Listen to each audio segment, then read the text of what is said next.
Hello, hello, hello. Welcome to our Let's Talk Power Live Summer Power Chat series.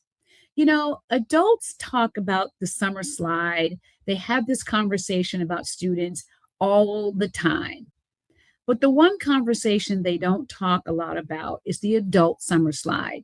Who is helping our adults get the ongoing support and the ongoing learning that they need? Here's what we know about research. It has shown that unless there is ongoing remembrances and ongoing opportunities to learn and grow, the things we think we know, we tend to forget. That happens with our young people, and we experience it as teachers and leaders in buildings all the time, but we also experience it as an adult. I'm Dr. Tangerine Marshall. I am the founder and CEO and principal consultant of Liaison Educational Partners, where we bring you Let's Talk Power Live and our Summer Power Chats. And we also deal with and address the ways in which power directs and filters the decisions. So, on this episode of our Summer Power Chat series, I am very excited to bring to our conversation Ashley Cuthbertson. I want to share some information with you about her. Ashley Cuthbertson is a nationally recognized leader in music and arts education. She has supported educators and leaders across the country to really deepen their cultural relevance and responsibility in music instruction. And she's also the author of Music as a Vehicle, a practical guide to implementing culturally responsive teaching in today's music classrooms. So, without further ado, help me welcome Ashley Cuthbertson to our Summer Power Chat series. Hey, Ashley. Hey, Dr. Tangi, always glad to chat with you. Glad to be here. Always. We always have a great time chatting. So, I want to go ahead and get us started. As we think about your work and we think about your book, and I'm going to go ahead and let people know she's writing and thinking about another one, but we're going to talk about the first one. Who did you write this book for? Yes. So I very specifically wrote this book for a particular kind of music teacher. I was that music teacher, and I have worked with this music teacher and arts teacher many times. The teacher who is well-intentioned, wants to do everything to the highest, extent of their ability for their students, but maybe isn't quite connecting with their students the way that they hope that they would, isn't quite seeing the kind of light up in the eyes of their students the way they want to. Not because things are going badly, but it's just not quite hitting the mark that they wanted to. Very specifically, I was that teacher. I've worked with that teacher many times, and that was the person I was thinking of when I wrote this book. Oh, I love that. That not quite hitting it right, because there is no educator who wakes up and says, you know what, today's the day I'm going to do bad. No. No one's doing that out there in the world, right? So there is a desire to do their best work, contrary to what we may hear in the world. Educators want to do their best work. So what problem, tension, or pattern in education were you seeing alongside what you recognize in yourself that you were responding to when you wrote this book? Yeah, so this book is for that teacher, and more specifically, it's for the teachers who think they know what culturally responsive teaching could look like in an arts classroom, in a music classroom in this case, but are not quite sure. There's so much misconception around what exactly is culturally responsive teaching, period, not just in music and arts, but especially when we get into music and arts classrooms, a lot of times it gets boiled down to just like diversity, diversifying our repertoire, liking our students, and things that are very general, and it's become a buzzword, right? So nothing super specific. So when I created the framework that this book is based on, Music as a Vehicle, it really is the blueprint for what are the things that need to be in place so that we can be clear about what it is, what it's not, and how it can really change what music education can be for all of our students, not just the ones who are going to go into the performing arts, but the ones who are like the one I met a couple of weeks ago at Capitol Hill, who was a student of another person I was with, who's a legislative aide, but was in the marching band, right? Those students who are going to benefit from the skills they develop, because music is a vehicle for them to be able to do those things. That's really what this book addresses, is how do we make sure all of those students are getting supported.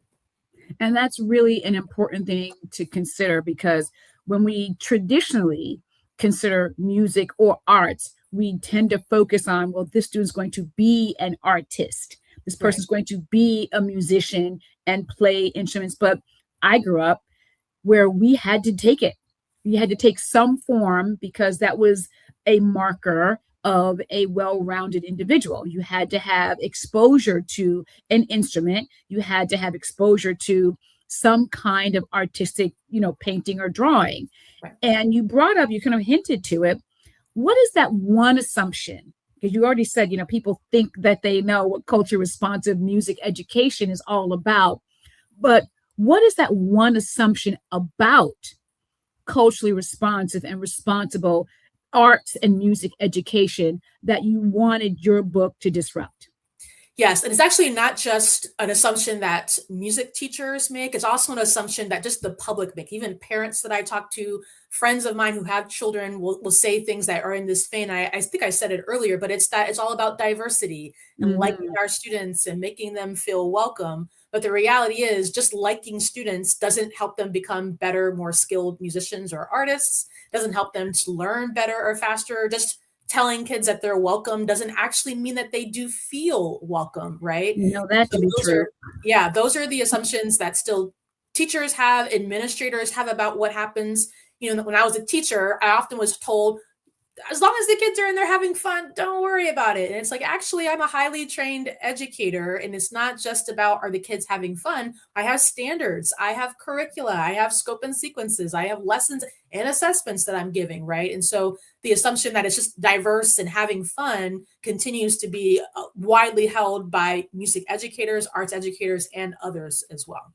I'm guilty as an ELA teacher, right? As a former ELA teacher, guilty of the, as long as they're having fun in the arts class. And I never gave real thought to your standards until I was on the district side working with a colleague who was in my same position over the arts, where we had to really sit down and contemplate the relationships between the literacy classes that I was responsible for helping move effectively across the district, and then her work on the art side. And I was guilty. I was like, yeah, they're just going to have fun. And I wasn't thinking about their tests, and, because I was a tested subject. Right. And so, when you are a tested subject, you carry a whole lot more weight in a lot of other spaces. And so that's really important that you brought up, is the mindset that most educators who are not in that discipline bring to that discipline. Our next question: how might your ideas help educators better support students? Yes. I mean, it all comes down to the students and the student outcomes. I think a lot of times when we see music educators, in this specific case, arts educators, a lot of times we came to the classroom because we had such an amazing K-12 experience. We were so moved by what music has meant for my entire life. I am who I am because I was a music student, because I was a music teacher. But unfortunately, sometimes we put the curriculum and that show, that musical, that play, that concert before the students. Mm-hmm. And sometimes the curriculum and that public performance becomes more important than really looking at the students that we had before us at this moment. What do they most need so that they can utilize music as the true vehicle that it is? That's why I call it the music as a vehicle framework. That's the name of the book, because it's not about who our students, what they're learning. It's really about who they become, because of the process. The artistic process uses so much of your brain. It uses so many different kinds of skills. But when we only are thinking about, well, we have that concert coming up, or we have that performance, we lose the intention that music can really bring to developing all of these kind of, the job ready skills we always talk about are actually all developed through a well-intentioned curriculum in the arts. But if the teacher's making all of the instructional decisions, students aren't learning how to collaborate and communicate because the teacher did all of that, right? That's right. That's right. When we because we have to hurry up and get ready for this concert ahead of But if I slow down and really partner with my students, which I talk about in the book a lot, and I partner with them so that they can have ownership over this process, that's where they learn all the skills that we know can happen in the arts. But it doesn't happen if we are putting the curriculum, the show ahead of these students at this time, what is best going to support their learning. That's and important. how do I do it in a way for them? Focusing on the students. Now, you just said something controversial. I don't know if you know it's controversial, but telling an arts teacher that they're not going to focus on the show is a bit controversial, Miss Ashley. I don't know. It is very controversial. It is. Yes. That's usually the one when people raise their eyebrows when I say that. Yes. Because it has to be, right? It has to be about the students, but because we are so outcome driven in education, the show is almost akin to our end of course or end of grade assessment. You have to have an ending thing in order to demonstrate your worth and your significance as part of the learning landscape. Yes. And I understand where it comes from. In some areas of our country, part of music teachers' evaluations is that end of the year public demonstration, the concert. And so I understand where it comes from. And there's more creative and critical thinking kind of things that can happen within teachers. And I talk about in the book that we can still have that end of the year public display and we can still prioritize the learning process that our students need to engage in. Awesome. As educators prepare, we're wrapping up our time. Got 2 more questions for you. As educators prepare, and for me and educators, anyone at any level who impacts the educational outcomes of a child, as they prepare for August, what is one idea from your book they should not leave behind? Yes, I think it's my favorite realization I came to in the process of myself being a teacher is that it really is that we teach students. We don't really teach music, right? It's all about who they become because they're engaging in this process. But before any curriculum, before any concert that we start designing, because teachers right now are thinking about their winter concert right now. If you're a music teacher right now, they're already thinking about it, right? They sure are. And if they're not, they should be. Right. Yes. Right. This is the time of the year where they have the brain space to think about it. So I know I was there. I was thinking about my concert in the winter at this time, but that's the idea that I hope people walk away from reading my book with, is that it's all about who our students become because they're engaging in the music.